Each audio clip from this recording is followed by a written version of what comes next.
uylarning devorlari ichida va devorlari orasida berkinib yashaydigan hamda devorga biron narsa otilmaguncha devor ichidan chiqib kelmaydigan parizode divori, ya'ni devor jini afsonasiga yuzlansak. Bu shunchaki kontent emas, bu jonlangan mifologiyadir. Xuziston, Eronning janubi-g'arbidagi Fors ko'rfazi sohillarida Iroq bilan chegaradosh viloyat.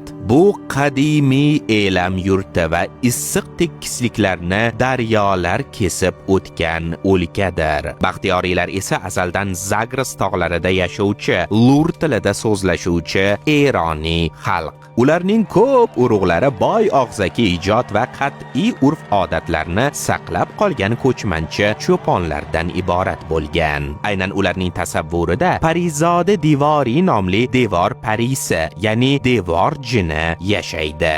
Aytishlaricha, u tosh va loy devorlar ichida yashab, qorong'u hovlilardagi qadam tovushlari va shivirlashlarga quloq solar ekan. Baxtiyoriylarning inonchiga ko'ra, agar kechasi biror kishi bismilloh, ya'ni Alloh nomi bilan demasdan devorga tosh otsa yoki devorni taqillatsa, devor ichidan parizode divori quyundek tashqariga otilib chiqar ekan.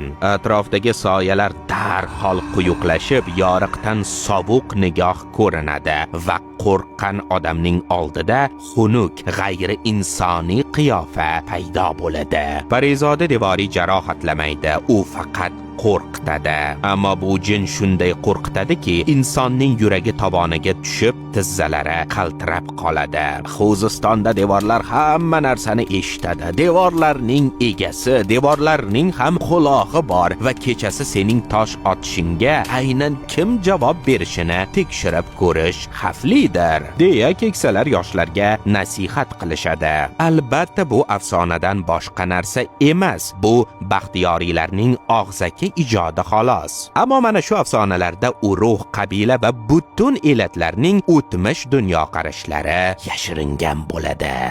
Yanada ko'proq qiziqarli ma'lumotlardan boxabar bo'lish uchun Dervish Not sahifasiga obuna bo'ling.